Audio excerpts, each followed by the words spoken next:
Querido Deus, nesse momento nós entramos em oração na Tua presença. Nós agradecemos ao Senhor por mais um dia, mais uma oportunidade e o privilégio que temos de estarmos aqui, em Tua casa, em Tua presença, para buscá-lo, para receber do Senhor direções, orientações importantes para a nossa vida. Definitivamente, meu Deus, a Tua palavra é luz para os nossos caminhos, é lâmpada para os nossos pés, e a única maneira, a única forma de nós não errarmos, não fracassarmos, é seguindo exatamente de forma radical e rigorosa o que o livro diz, o que a palavra do Senhor diz. Todos que nós encontramos na sua palavra, que se submeteram totalmente, obedeceram radicalmente, seguiram à risca, como Josué, está bem claro nas escrituras, que por ele não ter deixado passar nada, de tudo aquilo que o Senhor ordenou a Moisés, e Moisés repassou para ele, foi que ele obteve sucesso. Ele só pôde terminar seus dias dizendo que todas as promessas se cumpriram e nenhuma falhou, porque de tudo que o Senhor ordenou a Moisés e Moisés repassou para ele, ele cumpriu sem deixar passar nada. Foi radical, praticou uma obediência radical. E eu oro, meu Deus, para que esse mesmo temor, essa mesma disposição de seguir a direção, as instruções do Senhor, o que o livro diz, exista em cada um de nós. Eu oro por essa prontidão em obedecer. Eu oro por uma sensibilidade à Tua voz. Senhor, nos guarda de fazermos o que queremos, o que achamos, o que pensamos, o que temos vontade de fazer. Não nos entrega, Senhor, a uma disposição mental reprovável. Não nos deixa, Senhor, à mercê das nossas próprias vontades, desejos, pensamentos, opiniões. Não, nós não temos competência para dirigir as nossas vidas, para conduzir sozinhos a nossa vida. Não temos, Senhor. Não temos. Tua palavra diz: não seja sábio aos seus próprios olhos, reconheça o Senhor em todos os seus caminhos, em todos os seus caminhos, em tudo que for fazer, empreender, reconheça Deus, coloca a vontade de Deus, siga a direção do Senhor, é o que somos orientados. Então eu peço esse temor reverencial. Eu peço, meu Deus, que o Senhor nos guarde, nos livre de todo mal e nos livre de nós mesmos, porque toda inclinação do homem é para o mal. Se deixarmos a nossa carne e a nossa alma no controle, no governo, nós vamos arrebentar com a nossa vida. Vamos fazer as piores escolhas. Vamos estragar com um destino glorioso que o Senhor tem preparado para nós. Então, nos guarda, nos proteja, nos dê um coração humilde, sensível à Tua voz. É o que eu peço a Ti, em nome de Jesus. Perdoa as nossas falhas, erros e pecados, se falamos, pensamos ou fizemos algo que o entristeceu, que o desagradou. Senhor, nos perdoa, nos lava com Teu sangue, cubra com Teu sangue cada vida que aqui está, esse lugar. Derrama a Tua unção e a Tua glória aqui, conduz essa reunião. Queremos sair daqui melhores, edificados, fortalecidos, despertados pela Tua palavra. Assuma o controle, meu Pai, que não seja eu, mas sim o Teu Espírito Santo aqui falando, conduzindo, direcionando. É o que eu peço. Obrigado por cada vida que está aqui, por tudo que o Senhor tem feito, pelo que vai fazer ainda. Eu te agradeço, em nome de Jesus. Amém. Graças a Deus. Amém. Vamos abrir a nossa Bíblia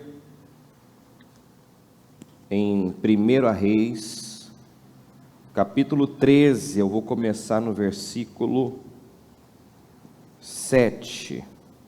Então o rei disse ao homem de Deus: venha ao palácio comigo e coma alguma coisa, e eu lhe darei um presente. Mas o homem de Deus respondeu a Jeroboão: mesmo que o rei me desse metade de tudo que possui, eu não o acompanharia, não comeria nem beberia coisa alguma neste lugar, pois o Senhor me ordenou: não coma nem beba coisa alguma enquanto estiver lá, e não volte pelo mesmo caminho por onde foi. Então ele partiu de Betel e voltou para casa por outro caminho. Acontece que morava em Betel um profeta idoso. Diga, profeta idoso. Ele não era nada além disso, né? Ele era um profeta idoso, velho, né? Não diz que havia nesse homem sabedoria, visão, discernimento. Ele era apenas um profeta velho. Nós sempre falamos, e o salmista fez essa oração, né?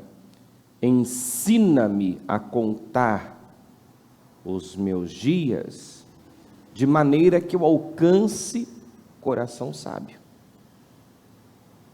né? Ou seja, ele não queria só envelhecer, ele queria adquirir ao longo da sua vida, dos seus anos, sabedoria. E é uma coisa que nós temos que buscar, que nós temos que pedir a Deus. Inclusive Tiago também falou: se alguém tem falta de sabedoria, peça a Deus, que a todos dá livremente. Em Provérbios a Bíblia diz: dedique-se, né, a obter sabedoria, use tudo que você possui para adquirir conhecimento, né? Porque a sabedoria vale mais do que o ouro, vale mais do que a prata, é mais importante. Todo problema é um problema de sabedoria, de falta de sabedoria. Todo problema é um problema de sabedoria. As áreas da nossa vida que não estão caminhando bem, não estão fluindo, são exatamente as áreas onde há falta de sabedoria.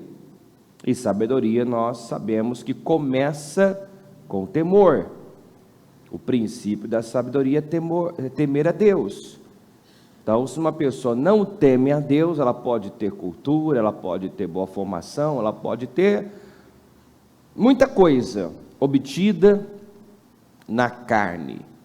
Ela pode ser talentosa, ela pode saber falar mais de um idioma, ela pode discorrer sobre muitos assuntos, ela pode se apresentar como uma pessoa muito culta, muito inteligente, mas a Bíblia diz que esta sabedoria é uma sabedoria terrena e até diabólica, né? Nós temos que buscar sabedoria que vem do alto, sabedoria para a vida, sabedoria para fazer escolhas corretas. Aliás, sabedoria é isso. O que é sabedoria? Fazer escolhas corretas, escolher o que agrada a Deus, tomar decisões com base na palavra, ser guiado por Deus pela palavra é prova de sabedoria.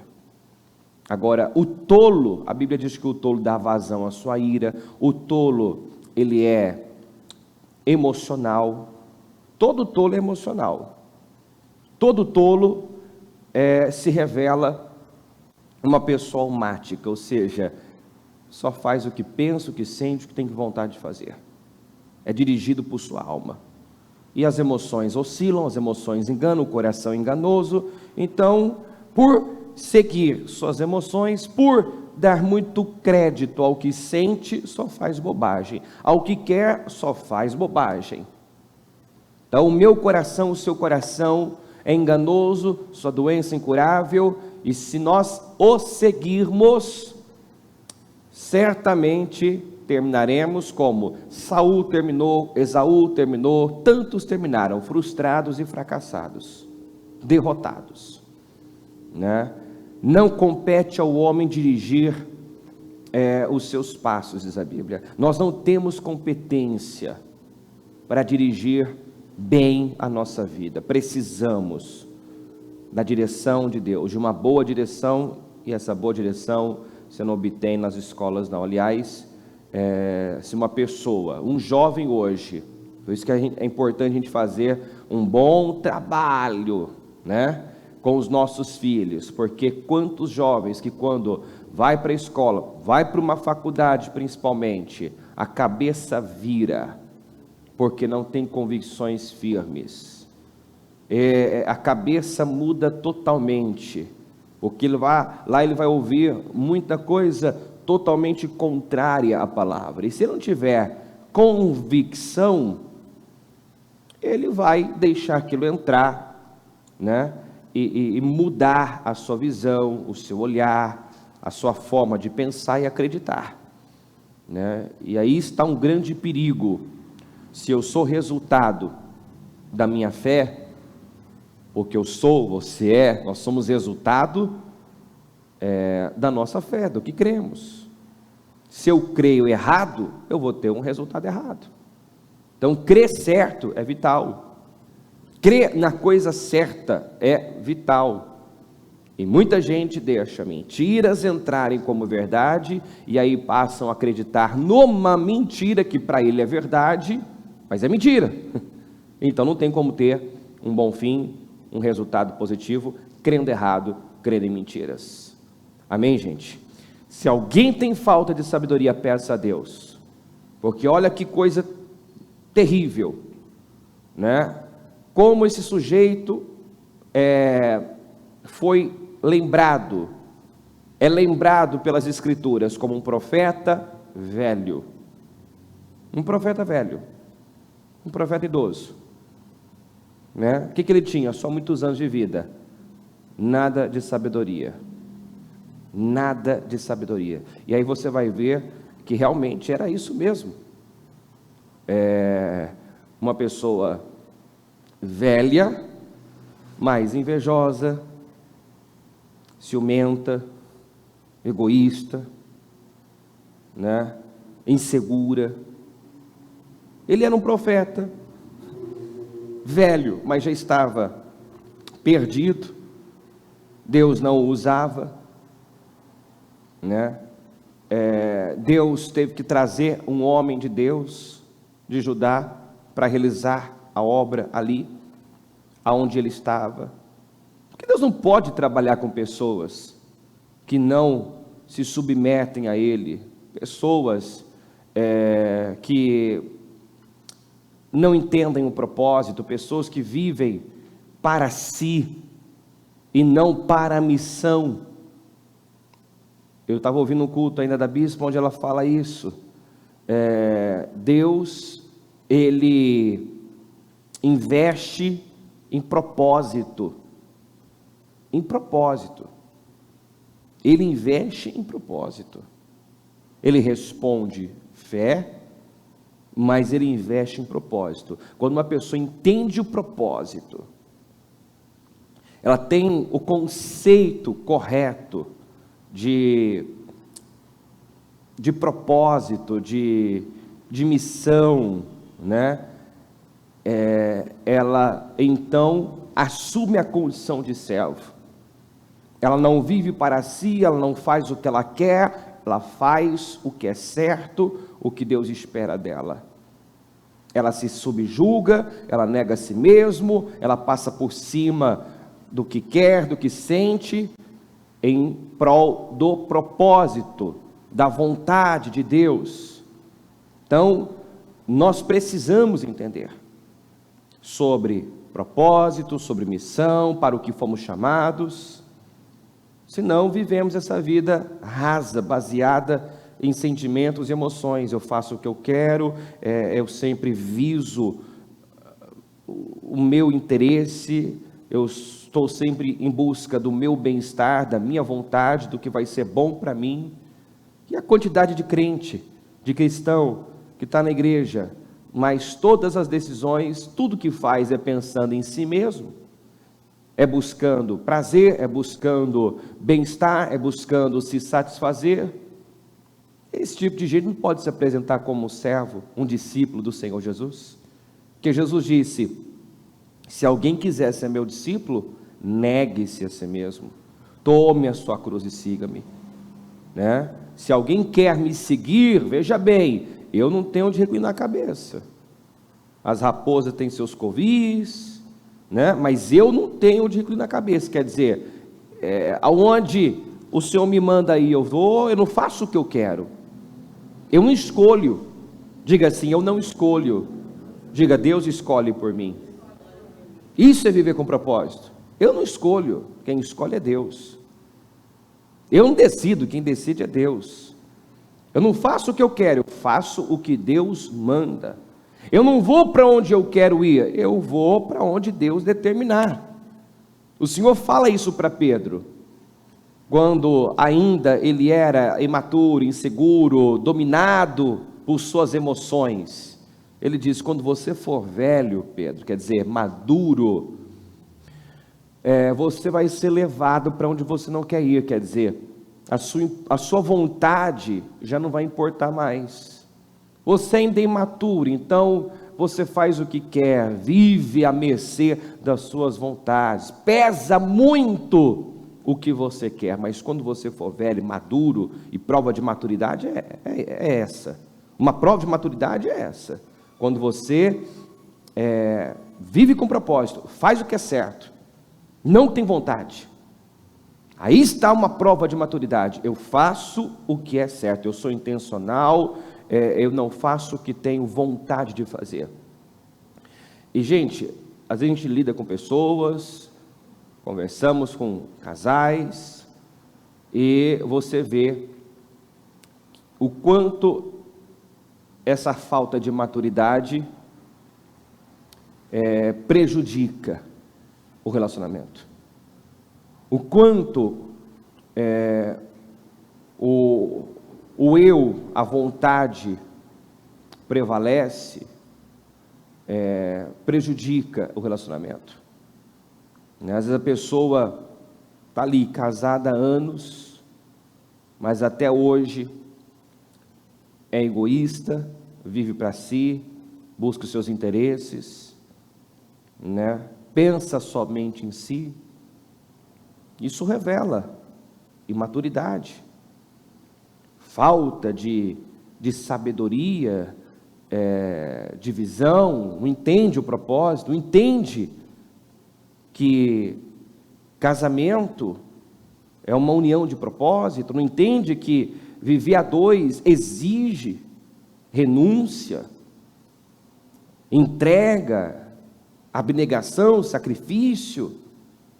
Nenhum relacionamento vai funcionar se eu quero que tudo seja do meu jeito, que as coisas aconteçam do meu jeito, ao meu gosto. Então vai haver uma briga por razão, em troca da razão eu entrego a minha paz, eu abro mão de ter paz. Assim muitos têm vivido. Então, estiquei tudo isso para falar da importância da sabedoria. Da sabedoria. Havia ali um profeta velho, que não obteve sabedoria do alto, de Deus, com os seus anos de vida, tá? Isso é muito importante ser visto, porque eu posso ter anos de igreja, eu posso ter muitos anos de idade e não ter sabedoria para a vida.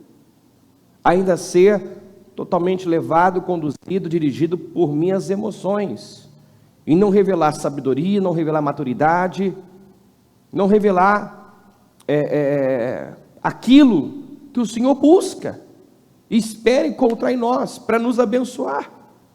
Ele não pode fazer mais na vida de pessoas almáticas, emocionais, imaturas, infantis, dodóis, que se ofende com qualquer coisa, né? Pode. Eu não posso dizer que sou espiritual se abrigo no meu coração inveja, ambição egoísta, se uma série de sentimentos miseráveis tomam conta do meu coração. Não tem, Deus não podia mais usar. Se um dia usou, não podia mais usar, já não usava há muito tempo esse homem que tinha o título de profeta, mas não tinha o coração de profeta, não entendia de propósito, não tinha sabedoria, não tinha discernimento, era carnal, era totalmente emocional. Olha só a atitude desse homem.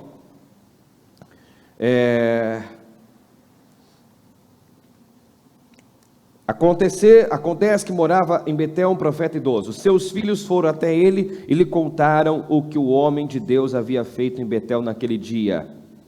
Então os filhos foram lá e contaram como Deus havia usado o homem de Deus, né? E aquilo já incomodou ele terrivelmente. Ele era tão inseguro, egoísta, né? Tipo assim, eu sou profeta, por que Deus não me usou? Né? Então, exatamente como Saul lidou com Davi, né? Ele se incomodou quando foi dado mérito a Davi por ele ter vencido o Golias. Ele se incomodou e passou a perseguir o Davi e desejou matá-lo e viveu em função disso o resto da sua vida. Ao invés de estar travando as guerras certas, observa isso, ele devia estar lutando contra os filisteus, mobilizando o seu exército para livrar e libertar Israel das mãos dos filisteus, que estavam, né, debaixo de um jugo terrível. Não tinha ferreiro em Israel, os únicos com espada e lança em Israel era Saul e Jonatas. Os soldados não tinham espada, porque os filisteus dominavam. Então quem era o inimigo do Saul? Os filisteus. Mas quando Davi foi lá e venceu o herói filisteu, venceu Golias, ele era tão inseguro, tão imaturo, que ele ficou com ciúmes, com inveja, e sentimentos crescem, né? Logo ele passou a odiar o Davi, e matá-lo tornou-se a sua obsessão. A sua obsessão. Por quê? Porque a coragem do Davi expunha a covardia dele. A ousadia, a coragem do Davi expunha a sua fraqueza, a sua covardia. Então assim, eu acabo com Davi, eu elimino Davi, e assim nada pesa sobre mim. Ele passou a olhar para Davi como um problema. Mas o que era um problema para Saul? Ele mesmo, sua fraqueza emocional, né? a sua insegurança, a sua covardia, o seu orgulho. Esse era o problema. Esse era o problema do Saul. Mas na cabeça dele o problema era Davi. E a gente vê isso acontecendo. Às vezes a pessoa tem um problema com ela, o problema é interno, e ela não quer lidar, e ela faz de uma pessoa, às vezes faz do cônjuge, faz do filho, faz de um familiar o problema. Ele é o problema, não, você é o problema. É uma coisa difícil de aceitar, mas nós temos que entender e reconhecer isso. Você é tanto a solução como o problema da sua vida. Entendeu? Se você agradar a Deus, fizer o que é certo, Deus vai te honrar. Deus vai te honrar, ele vai ter condições para trabalhar nas áreas deficientes da sua vida. E nada vai impedir Deus, se você der o que Deus exige. Então, às vezes a pessoa está reclamando de alguém, reclamando de uma pessoa, mas ela não está vendo que o problema é interno, o problema está dentro dela. Ela precisa mudar. Talvez o outro também tenha que mudar. Mas eu tenho que me concentrar naquilo que eu posso fazer. No que eu posso mudar. Eu não posso mudar o outro, eu vou mudar a mim mesmo. Se concentre naquilo que você pode fazer. Entende?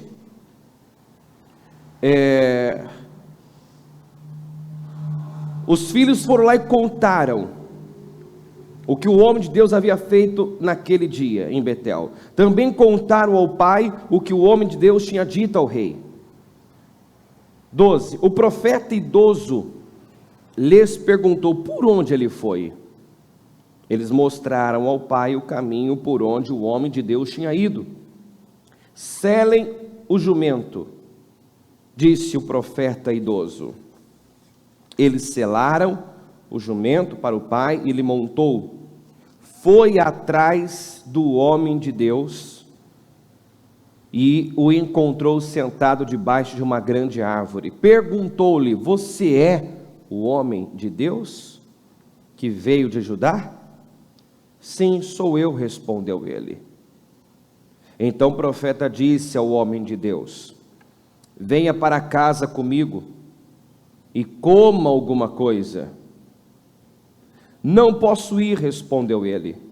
Não tenho permissão para comer nem beber coisa alguma neste lugar, pois o Senhor me ordenou: não coma nem beba coisa alguma enquanto estiver lá e não volte pelo mesmo caminho por onde foi. Se você observar esse versículo 17, é exatamente igual o versículo 9. Voltando no versículo 9, está aí, ó, pois o Senhor me ordenou: não coma nem beba coisa alguma enquanto estiver lá e não volte pelo mesmo caminho por onde foi. Então o versículo 9 e o versículo 17 são idênticos. Saiu da boca dele o que ele havia recebido de ordem, de direção da parte de Deus. O Senhor me ordenou: não coma nem beba, nem volte nesse lugar, nem volte pelo mesmo caminho. Observe também que o convite do profeta idoso foi semelhante ao convite feito pelo rei Jeroboão. Porém, Jeroboão ofereceu ainda mais. O Jeroboão disse assim para ele: venha ao palácio comigo e coma alguma coisa, e eu lhe darei um presente. Então o convite foi até melhor. A proposta, venha ao palácio, coma, beba algo comigo, sente-se à mesa comigo, opa, a mesa do rei, eu lhe darei um presente. Só que, como eu disse ontem, Jeroboão era a representação da idolatria. Ele foi até Betel justamente para confrontar Jeroboão, confrontar os pecados de Jeroboão. Então, diante daquela proposta do Jeroboão, a representação do pecado, da idolatria, ele teve uma firmeza, ele foi firme em suas convicções. Nem que você me oferecesse a metade dos seus bens, eu jamais me sentaria com você, jamais faria alguma aliança com você, me sentaria com você, me misturaria com você. Eu jamais, eu recebo uma ordem do Senhor, eu não posso comer nem beber nada nesse lugar. Observe que o Senhor disse a ele: neste lugar, não coma nem beba nada neste lugar. Então, foi mais ou menos como Sodoma, né? Não havia um que salvava em Sodoma. Não havia, todos os homens eram extremamente perversos, imorais. E por isso que o Ló estragou com a família dele, porque ele optou em ficar num lugar onde não tinha nada bom. Não tinha nada bom. Não tinha ninguém ali que temesse a Deus, né? E ele optou em se estabelecer ali. E certamente na convivência foi criando vínculos, sofrendo influência. A família dele foi terrivelmente influenciada por aquelas pessoas de Sodoma e Gomorra. Você vê o nível moral das filhas, totalmente pervertidas, apesar de nunca terem se deitado com um homem, de serem virgens fisicamente. Olha o que fizeram quando foram tirados à força de Sodoma. Quando se viu com o pai numa caverna, nós temos que dar um descendente ao nosso pai. Embebedou o pai, embriagou o pai, deitou-se com o pai para dar um descendente a ele. Olha o nível moral dessas jovens, totalmente pervertidas. Então não tem como eu estar no lugar, estar com pessoas que não vivem a mesma fé e não sofrer uma influência. A Bíblia nos alerta sobre isso. Não se assente à roda dos escarnecedores, né? Não imite a conduta dos pecadores. As más companhias corrompem os bons costumes. Então nós temos que saber que tem lugares, tem pessoas das quais devemos nos afastar. Tem pessoas que, se nós pararmos para ouvir, vai nos contaminar. Tem informações, tem vozes que, se eu começar a dar ouvidos, dar crédito, vai mudar a minha forma de pensar, vai me corromper. Tem coisas que, se eu parar para ouvir, vai entrar, dominar minha mente, estabelecer um padrão, e com isso eu posso alterar o meu destino, estragar com a minha vida, com algo que já está determinado para o meu futuro. Então, seja prudente e preserve a sua fé. Guarde a palavra no seu coração. Fica com a palavra. Olha o erro desse homem, do homem de Deus. Ele sabia o que Deus tinha dito a ele, a direção, a ordem que ele havia recebido de Deus.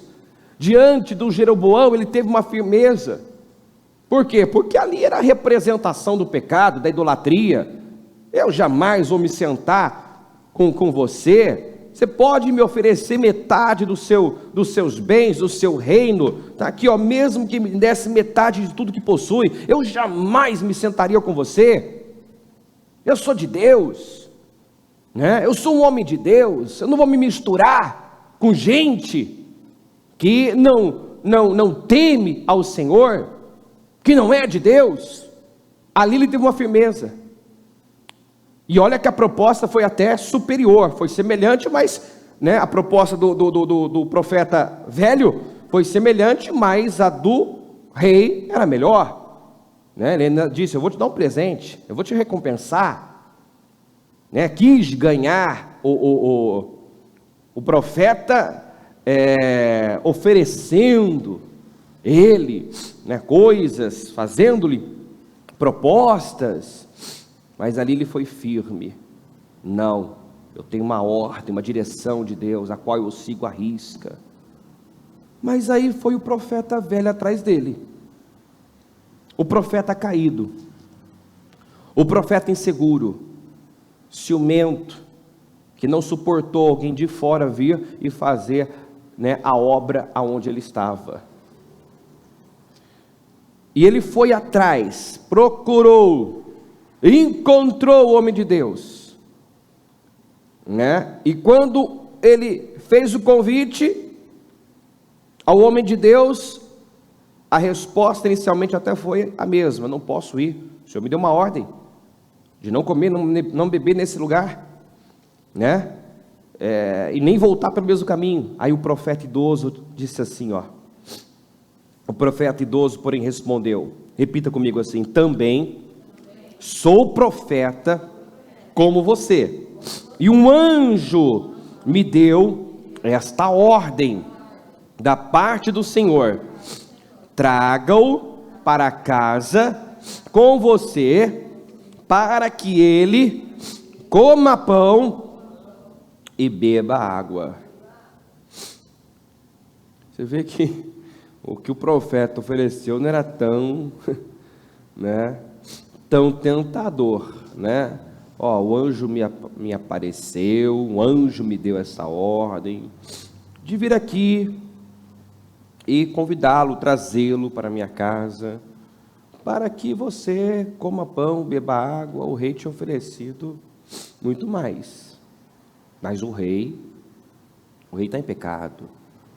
O rei é a representação, né, do pecado, da idolatria. Eu não vou me misturar com isso.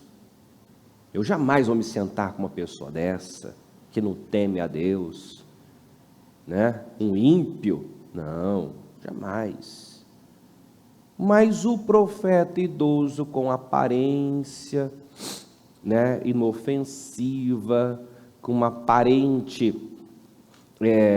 piedade, falando em nome de Deus, né? E colocando um tom espiritual na sua fala, porque tem gente que sabe fazer muito bem isso, né? Sabe vender uma espiritualidade, sabe, tem gente, e assim, muitos não precisa de muito esforço para ser levado e manipulado. Basta a pessoa dizer: eis que te digo, Deus falou comigo, irmão, Deus, olha, Deus falou comigo, Deus me tocou, Deus me incomodou, Deus, coloca Deus, pronto, coloca Deus, já ganhou a pessoa, entendeu? Usou o nome de Deus, já ganhou a pessoa. Só que quem estava usando aqui o nome de Deus e colocando um tom espiritual na sua fala, não tinha mais nada de Deus, não estava sendo guiado por Deus, dirigido por Deus, estava ali totalmente governado por sentimentos miseráveis, inveja, ciúmes. Está entendendo isso ou não, pessoal? Estou conseguindo mostrar isso para você? A pessoa usando o nome de Deus, não tinha nada de Deus, não estava sendo usado por Deus, não falava em nome de Deus. Era ali um instrumento do diabo. A Bíblia diz que o diabo, ele se transfigura até num anjo de luz, para enganar as pessoas. Ele chega com essa aparência inofensiva, porque se ele se apresentar como ele realmente é, eu já o identifico, né? É fácil eu já me posicionar, está na cara, não, isso aqui é mal. Então ele chega com uma boa aparência, uma aparência agradável, inofensiva, de forma sutil, sorrateira. É sempre assim. Vamos lembrar da Pitom, daquela mulher que tinha um espírito de Pitom? Ela não chegou na base da bajulação, do elogio? Sim ou não? Ou ela já chegou igual aquele endemoniado lá de Gadareno, que já de cara ali, aquele sujeito possesso, já chegou e disse: que queres comigo? Lembra dessa história? Jesus chegou naquele território, aquele demoniado veio, né? Que queres comigo? Já ali, né? Rosnando grosso. Então, tem gente que, se o mal se apresenta como ele de fato é, já vai ali se posicionar, já vai ter uma postura, né, firme, como o homem de Deus teve diante do Jeroboão. Mas se o diabo se apresenta de forma inofensiva, e é como ele costuma agir, né? Certamente não morrerás, não é bem assim, aquela vozinha mansa, suave. Deus te entende, irmão. Irmão, Deus te ama. Entendeu? Deus sabe que o seu coração é dele. Deus te ama. Entendeu? Que isso, não é bem assim. Não precisa de tudo isso. Deus é amor. Então, com essa conversinha suave, ele consegue espaço. Portas são abertas, legalidades são dadas. Não precisou muito para desviar o homem de Deus. Uma conversinha mansa, usando o nome de Deus, tendo uma aparência de piedade, já dobrou o homem de Deus. Já convenceu o homem de Deus a fazer o que ele sabia que não devia fazer. E contra uma ordem clara, direta do Senhor: não coma, nem beba nesse lugar, nem volte pelo mesmo caminho. Ele sabia, ele recebeu de Deus. E ele trocou o certo pelo duvidoso. Ele trocou algo que era certo. Eu sei o que Deus falou comigo. E ele podia ter pensado um pouquinho, né? Peraí, Deus falou comigo, por que agora usaria outro para me dizer, para eu fazer exatamente o que ele mesmo disse para eu não fazer? Deus não é Deus de confusão, né? Deus está usando, Deus está usando esse homem para falar comigo, para eu fazer uma coisa que ele mesmo disse para eu não fazer. Peraí, não cheira bem uma situação dessa? Estava na cara, mas foi o que eu falei ontem. Nós somos tentados nas nossas vontades, nos nossos apetites, naquilo que temos desejo. Nós sempre somos tentados naquilo que temos desejo, vontade. Ele disse não para o Jeroboão, mas com certeza cogitou a possibilidade de comer, de beber naquele lugar. Com certeza ele cogitou, ele imaginou, ele pensou nessa possibilidade. E você tem que tomar cuidado, muito cuidado com isso, porque o diabo está ao derredor, ele nos analisa. Quando ele disse para Eva: certamente não morrerás, a verdade é que você vai ser como Deus, seus olhos serão abertos quando você comer desse fruto. Ele foi na Eva, porque a Eva já estava ali de olho no fruto, parecia agradável, era desejável aos olhos e agradável ao paladar. Ela estava olhando. O diabo viu o interesse, o diabo foi lá e só deu um empurrãozinho. Deus construiu a fala de Deus: não é bem assim. O Senhor tinha dito: certamente não morrerás, certamente morrerás. Não, certamente não morrerás, não é bem assim. Então eu tenho que tomar cuidado, porque toda inclinação do homem é para o mal, diz a Bíblia. A nossa natureza é pecaminosa, entendeu? Nós nos submetemos a Deus, diga assim, pela graça, não pela nossa natureza, entendeu? Se eu deixar a minha natureza no controle, eu só vou fazer estrume. Toda inclinação do homem é para o mal. Nós não nos curvamos diante de Deus pela nossa natureza, mas é pela graça. É pela graça. Eu obedeço a Deus, não porque eu sinto vontade. Não, minha vontade pende para outra coisa, para outra área, para aquilo que é mal. é a graça, é a misericórdia, é o temor do Senhor, é pela graça que somos salvos, é pela graça que nós vencemos o pecado, não é por vontade própria. E quem não entende isso, por exemplo, luta uma vida para mudar e não muda, porque às vezes até tem consciência do que tem que fazer, do que está errado, ele até lá dentro quer mudar, mas como ele não depende de Deus, ele não pede ajuda ao Senhor, né? Ele tenta mudar sozinho, ele não consegue. Para a gente vencer o pecado, vencer a nós mesmos, nós precisamos de graça, precisamos de Deus, da ajuda de Deus, do Espírito Santo. Nós precisamos. Se eu mudo na carne, né, se a mudança partiu apenas da minha própria vontade, vai ter prazo de validade. Mas quando eu vou a Deus, eu me humilho, Senhor, me ajuda, me capacita, eu não quero mais ser assim, pensar assim, agir assim, então é disponibilizado uma graça, uma unção, né? Uma capacidade para fazer o que eu não seria capaz de fazer. Tem gente que só conseguiu mudar o seu comportamento diante do cônjuge, da família, quando foi a Deus, disse: Senhor, me ajuda, Senhor, eu não quero ser essa pessoa, me ajuda a amar, me ajuda a perdoar, me ajuda, Senhor, a lidar com essa situação, me ajuda a ter paciência, me ajuda, entendeu?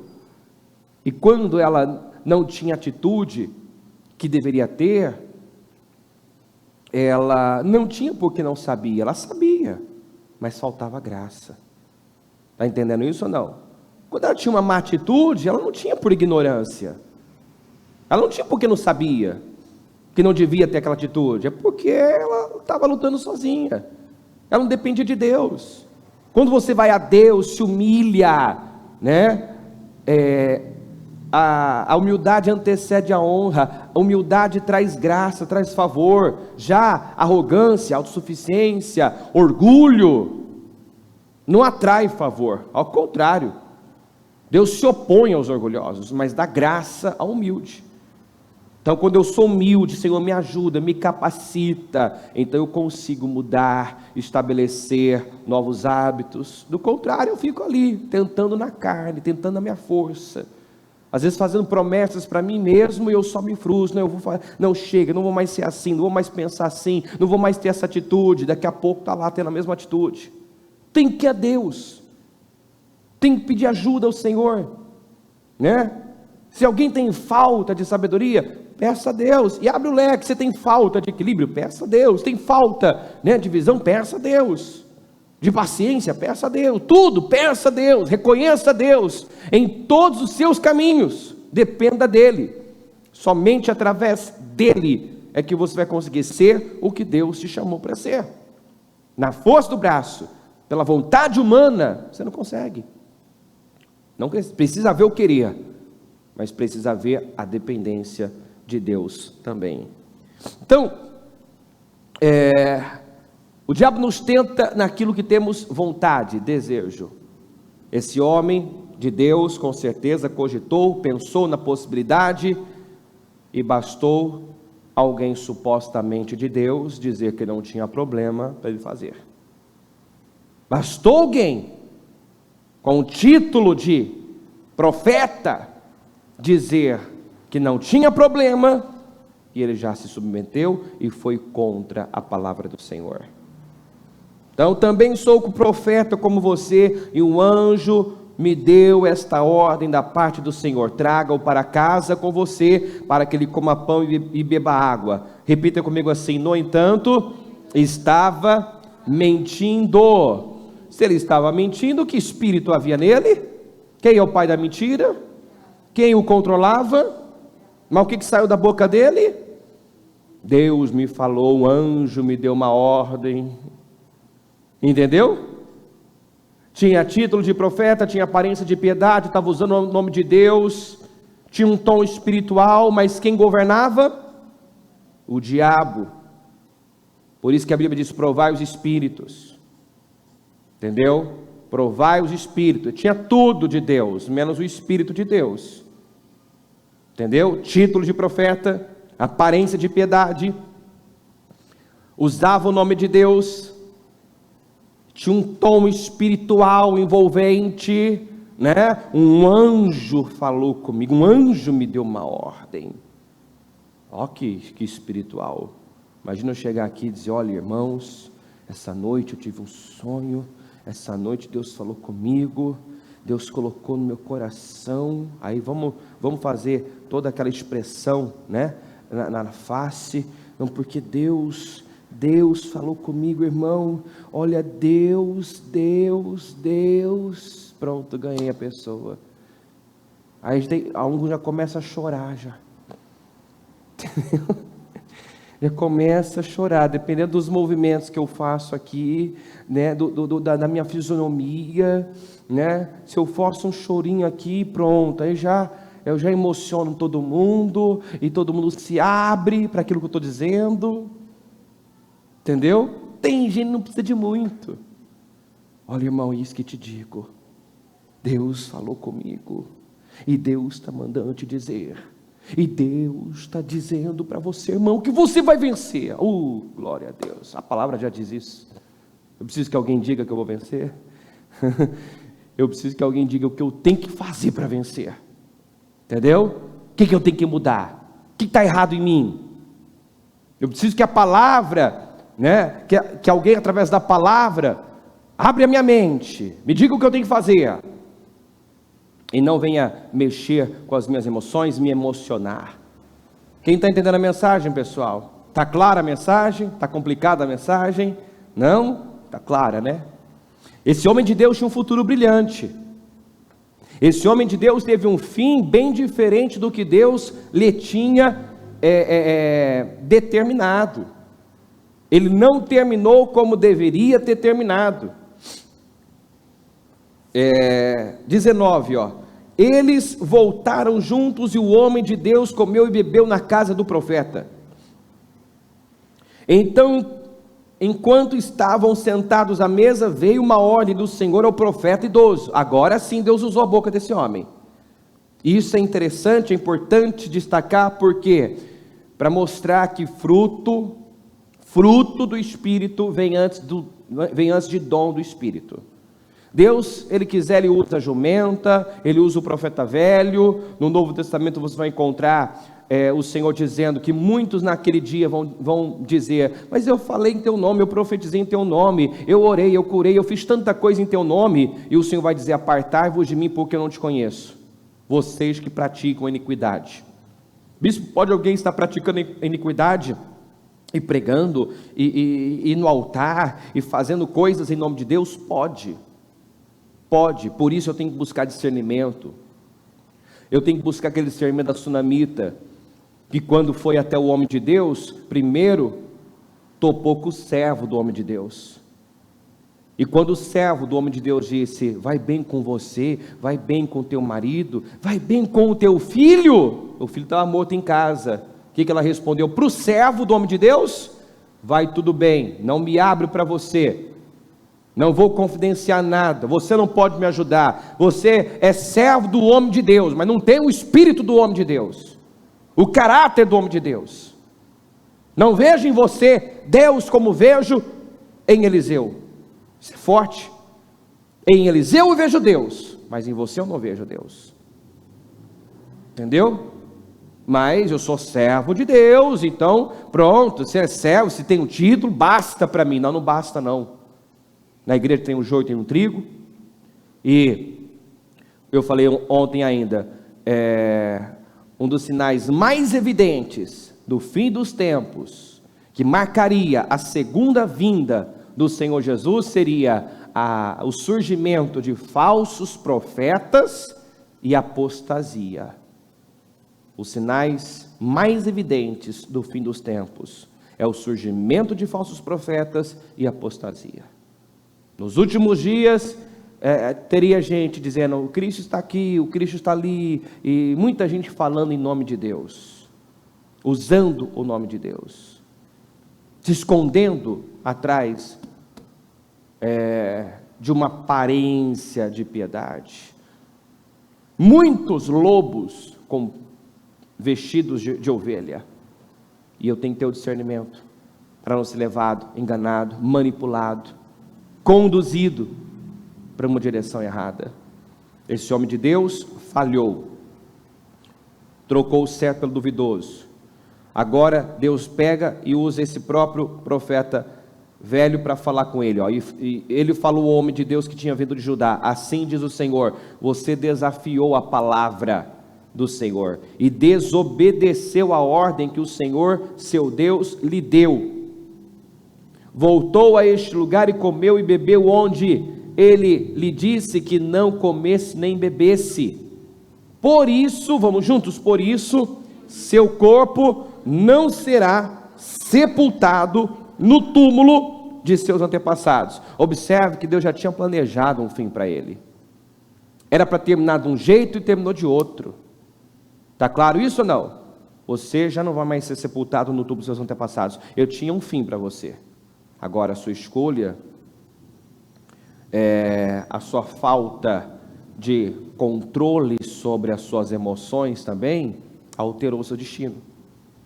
Porque o diabo nos tenta naquilo que temos vontade, desejo, né? Aí diz assim, ó, quando o homem de Deus terminou de comer e beber, depois de uma palavra dessa, você ainda tem apetite? Pensa comigo. Depois de uma palavra dessa aqui, ó, você alterou o seu destino. Eu tinha um plano com você, eu tinha um propósito com você, mas porque você desafiou a minha palavra, me desobedeceu, agora você não vai mais ter o fim que você teria. Tá, deixa eu acabar de comer e beber aqui, depois a gente faz. Você vê como estava lá dentro o desejo, né? O diabo identifica o que nos atrai, qual é a nossa fome, nos tenta exatamente naquilo que nós temos fome. Ele terminou de comer. Como é que tem apetite ainda? Depois de uma palavra dessa, você estragou com a tua vida, você alterou o seu destino. Tá, deixa eu acabar de comer e beber, depois a gente vê o que faz. Quando o homem de Deus terminou de comer e beber, o profeta idoso selou seu próprio jumento para ele. E o homem de Deus partiu. Enquanto ele estava a caminho, apareceu um leão e o matou. O seu corpo ficou na estrada com o jumento e o leão parados ao lado dele. O leão só atacou ele, não atacou o jumento. Matou ele, mas não feriu, não atacou, não mexeu com o jumento. E ficou lá, do lado dele e do lado do jumento. Para quê? Para que isso causasse temor, para que todos vissem. Olha o que acontece quando você segue seu apetite, segue o seu estômago, faz o que tem vontade de fazer. Olha o que acontece quando você é uma pessoa almática, deixa suas emoções, suas vontades dominarem, você estraga com a tua vida, você altera o seu destino, você é roubado terrivelmente. O leão ficou lá, do lado do jumento, do lado do homem que ele matou. Matou o homem, não feriu o jumento. Então, e ficou ali, para que todos vissem as perdas, as consequências de ir contra Deus, contra a palavra. Algumas pessoas que passaram viram o corpo estendido ali, com o leão parado ao lado dele, e deram notícia em Betel, onde morava o profeta idoso. Pronto, o diabo conseguiu o que queria. O diabo conseguiu executar o seu plano. O diabo não tem outro plano a não ser roubar, matar e destruir. E ele sabe que se ele se apresentar como ele é, de fato, possivelmente você vai ter a postura, a reação que ele teve, que o homem de Deus teve diante do Jeroboão. Não, que é isso, está amarrado isso. Mas chega alguém supostamente de Deus, com o título, com a aparência, usando o nome de Deus, com um tom espiritual, já dobra a pessoa. Já leva a pessoa. Cuidado. Nós temos aqui o exemplo do Jeroboão, que era um rei idólatra, que apesar de ter visto tudo isso, aqui no 33 diz assim, ó, mesmo depois disso, Jeroboão não se arrependeu dos seus caminhos. O homem de Deus foi lá para confrontar. Quando ele foi confrontado, ele não gostou, esticou o braço, mandou prender o homem de Deus, ficou com o braço paralisado. Aí ele implorou, pediu por favor que o homem de Deus intercedesse por ele, para que ele pudesse voltar a ter o movimento. O homem de Deus orou. Depois aconteceu tudo isso aqui com o homem de Deus como um testemunho. E ele podia ter pensado, olha, Deus não poupou o homem de Deus, que desobedeceu a palavra. O homem de Deus foi morto porque desafiou a palavra do Senhor. Então, muita coisa aconteceu ali para dar oportunidade a Jeroboão também de reconhecer o seu erro, reconhecer o seu pecado, mas não, mesmo depois disso ele não se arrependeu. Tem gente que Deus vai dando sinais, vai falando, vai mostrando, ele não se humilha, ele não se arrepende. Resultado, a Bíblia diz que a dinastia de Jeroboão foi eliminada da face da terra. Deus exterminou Jeroboão e a sua família. Exterminou, por quê? Foi dado oportunidades, avisos, alertas. Deus usou pessoas para falar com ele de situações que foram um testemunho, mas ele não se arrependeu. Temos o caso do profeta velho, que não era nada além de um profeta velho, sem visão, sem sabedoria, também totalmente dominado por sentimentos miseráveis, né? Que teve disposição, né? Você vê, disposição para ir a Deus.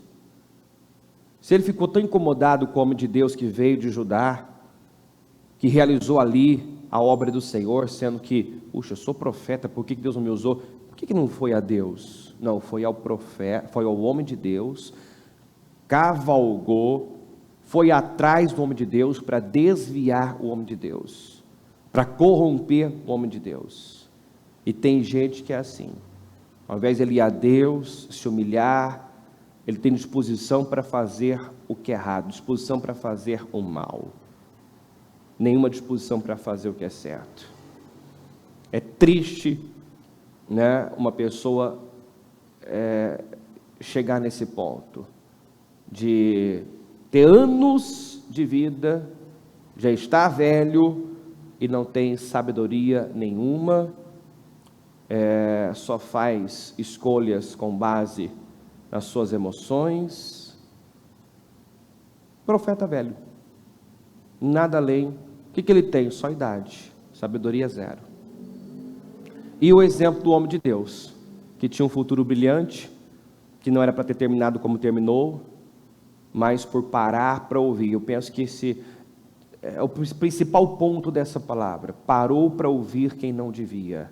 Tem muita gente que estraga com a vida, joga fora um destino brilhante, porque para ouvir quem não deve. Para ouvir a serpente, para ouvir um profeta velho, para ouvir pessoas que até têm uma aparência de piedade, mas que escondem motivações terríveis.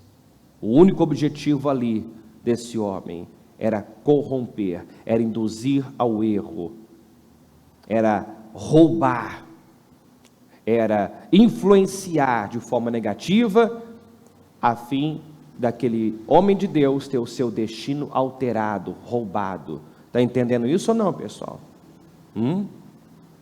O homem de Deus, por sua vez, sabia o que tinha que fazer. Podia ter ficado com a palavra do Senhor, a ordem recebida do Senhor, mas se deixou levar, não só pela palavra do profeta velho, mas por aquilo que já estava lá dentro. Já havia lá um desejo, uma fome, um apetite. Ele já tinha imaginado, cogitado a possibilidade de comer naquele lugar. Só faltava alguém, em nome de Deus, dizer que não tinha problema. Entendeu? Nós já vimos casos de pessoas assim, dizimava, ofertava até encontrar alguém, em nome de Deus, usando a Bíblia, né, com interpretação equivocada, dizendo que não precisa, dízimo é coisa do passado, gente, dízimo é coisa da lei, né? Bastou alguém se apresentar como de Deus com argumentos convincentes, e olha como o diabo cega, a pessoa estava fazendo falta? Claro que não, você honra a Deus, Deus te honra, a pessoa estava vencendo, dizimando, ofertando, sendo abençoada, mas sabe quando lá dentro, né, a pessoa não está tão aberta, há uma avareza, há uma ganância, e se encontrasse alguma brecha na palavra para não fazer, não faria, entendeu? Se encontrasse algum texto ali, alguma brechinha, alguma coisa que tirasse essa obrigação, não faria. Bom, o diabo envia os seus instrumentos com os seus argumentos convincentes para dar exatamente o que a pessoa quer, entendeu? Se um ímpio dissesse, não, você não pode, você não precisa dizimar, que isso, vai dar dinheiro para pastor? A pessoa diria não. Mas se alguém de Deus vem com argumentos convincentes, não precisa, isso é coisa da época da lei, entendeu? Já com outro tom espiritual, já dobra a pessoa. Nós já vimos isso acontecer. Nós já vimos inclusive pessoas que estavam caminhando bem, dizimando, ofertando, prosperando, mas aí pararam para ouvir um endemoniado qualquer. E aí quando estava arrebentada, quebrada, destruída, voltou para a igreja, voltou a dizimar, voltou a ofertar, entendeu? Então, cuidado, porque eu posso encontrar alguém que diga o que está aqui dentro, entendeu? Que me dê segurança para fazer o que eu quero, para seguir a minha vontade. Isso pode ser a minha ruína, a minha ruína.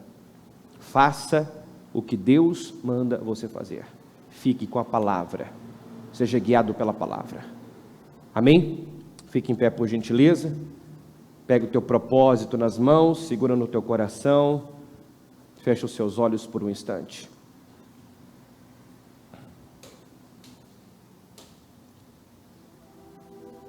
Ontem nós falamos ainda sobre Josias,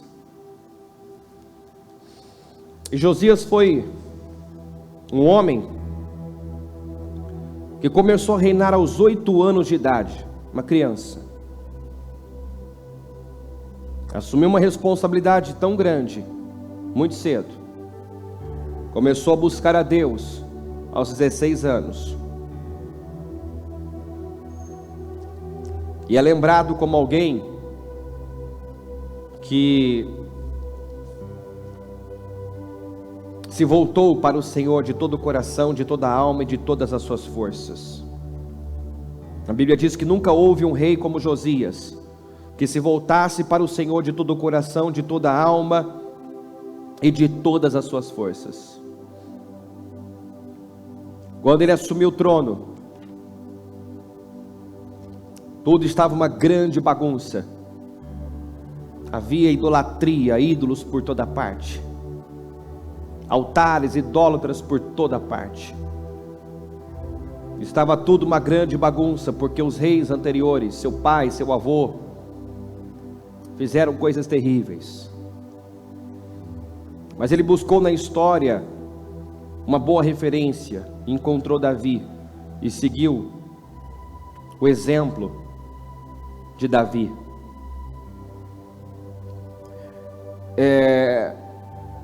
Estava tudo tão bagunçado, que o livro da lei sequer era lido, ninguém já sabia mais o que a lei dizia, o que a palavra do Senhor dizia, mas esse livro foi encontrado, e a Bíblia diz que quando o rei ouviu o que estava escrito no livro da lei, rasgou as vestes, e em seguida deu ordens para consultarem o Senhor, por ele, pelo povo, por todo o Judá. Ele foi a Deus, ele se arrependeu, se humilhou diante do Senhor, fez um limpo, uma reforma no templo, uma reforma espiritual, como ninguém havia feito. Dedicou sua vida para fazer um limpa em Judá, para limpar a nação da idolatria. Para mim, um ponto muito tocante é esse: quando o rei ouviu o que estava escrito no livro da lei, rasgou as suas vestes. Ele foi impactado por aquilo que estava escrito, e em seguida já se mobilizou para fazer o que era preciso, para tomar as devidas providências, para acertar o que tinha que ser acertado, para mudar o que tinha que ser mudado. E até túmulo ele revirou, para poder limpar a nação da idolatria, para remover a culpa pelos pecados cometidos pela nação. Então foi um homem totalmente dedicado ao Senhor, que se voltou para Deus de todo o coração, de toda a alma e de todas as suas forças. E Deus quer levantar Josias neste século 21, homens e mulheres que vão seguir o livro. É preciso seguir o que o livro santo diz. É preciso seguir o que o livro santo diz. O Josué terminou seus dias dizendo que todas as promessas se cumpriram e nenhuma falhou. Sabe por quê? Porque ele cumpriu a risca, não deixou passar nada. O homem de Deus, que tinha um futuro brilhante, alterou o seu destino porque não seguiu a ordem dada por Deus, porque parou para ouvir uma outra voz. Ele sabia o que o Senhor tinha dito. Muitas pessoas têm alterado o seu destino, têm estragado com a sua vida, porque sabe, mas não faz. Não segue o livro, segue o coração, segue sua alma, segue seus impulsos, dá vazão aos seus impulsos e desejos. Toda inclinação do homem é para o mal, diz a Bíblia. Não siga o teu coração. Essa é a pregação do mundo, é o que o mundo prega. Faça o que tem vontade de fazer, siga o teu coração, seja livre. Não! Quando uma pessoa só faz o que quer, vive para se satisfazer, busca, visa somente seus interesses, ela é uma escrava. O diabo a domina através dos seus desejos e paixões. Ore a Deus para que o seu coração seja um coração humilde, um coração que ouve a Deus. Peça a Deus um temor reverencial, peça a Deus essa mesma disposição de seguir o que o livro diz, as determinações do Senhor. Peça a Deus ajuda para ser intencional, proposital, porque a maioria das pessoas não erram porque não sabem o que devem, não devem fazer. As pessoas erram porque não subjugam a sua carne, as suas vontades, não diz não a si mesmo. As pessoas não erram por falta de conhecimento, mas erram por não estarem crucificadas com Cristo. Nós precisamos ser pessoas crucificadas. Uma pessoa crucificada é uma pessoa que não consegue mexer as mãos e os pés, quer dizer, ela não faz o que quer, ela não se move, ela está totalmente à mercê da vontade do Senhor, submissa ao Senhor. Ela não faz o que quer, ela faz, ela cumpre com propósito. Senhor, meu Deus e meu Pai, eu oro agora para que essa palavra esteja impactando, mexendo, despertando, Senhor, abrindo a nossa mente, abrindo os nossos olhos, causando um grande temor, meu Deus, porque há muitos falsos profetas surgindo. Seria o sinal, um dos sinais mais evidentes da segunda vinda do Senhor, o surgimento de falsos profetas, apostasia, uma indiferença à tua palavra, uma falta de temor, de reverência. Nos guarda disso, Senhor. Nos guarda de nós mesmos, meu Pai. Nos guarda de cedermos ao nosso estômago, às nossas vontades, aos nossos apetites. Quantos na palavra que alteraram o seu destino, como Esaú, por exemplo, que trocou a bênção da primogenitura por um prato de comida. Ali mostrou o quanto era governado pelo estômago, o quanto era dirigido pelo estômago. Eu faço o que eu quero, o que eu tenho vontade de fazer. Eu poderia falar de outros exemplos, poderia falar de Sansão, que foi gerado para um grande propósito, foi consagrado no ventre, já nasceu com um grande propósito, mas a sua fraqueza emocional, a sua falta de controle, de domínio próprio, também alterou o seu destino, e não terminou como poderia ter terminado. Senhor, eu te peço, nos guarda, não nos entrega a uma disposição mental reprovável, não nos deixe à mercê das nossas próprias vontades. Eu oro, meu Deus, para que o Senhor nos dê um coração humilde, circuncidado, submisso ao Senhor. Eu oro para que o temor do Senhor repouse sobre nós, e que a tua palavra, meu Deus, venha sobressair, meu Pai, ao que sentimos, pensamos, desejamos. Tem misericórdia de nós, ajuda essa pessoa a colocar em prática a palavra, em cada área da vida dela, Senhor, porque as áreas da nossa vida que não caminham bem, não caminham como deveriam caminhar, certamente é porque a palavra não está sendo praticada nessa área, é porque não estamos nos baseando na tua palavra, não estamos seguindo o livro, mas seguindo nossos pensamentos, achismos, opiniões. Em nome de Jesus, eu oro para que essa mensagem esteja tocando, impactando, despertando vidas aqui, que ninguém saia daqui indiferente, que ninguém saia da mesma forma, Senhor. Em nome de Jesus, eu oro para que haja mudanças internas, porque nada vai mudar aqui fora se não mudar dentro. Toda mudança começa de dentro para fora, e eu oro para que essas mudanças aconteçam. Em nome de Jesus, que o Senhor possa encontrar em nós um coração humilde, verdade no nosso íntimo, sinceridade, meu Deus. O que o Senhor busca é isso, verdade no íntimo, sinceridade, um coração humilde, um coração circuncidado. Que o Senhor possa encontrar isso no teu povo, que nós possamos ser os Josias do século 21, pessoas que vão se voltar para o Senhor de todo o coração, de toda a alma, de todas as forças. Em nome de Jesus, eu abençoo o teu povo, oro por cada sonho, cada projeto, peço a materialização dos sonhos, peço, meu Deus, que dê vitória ao teu povo, aqueles que têm te buscado.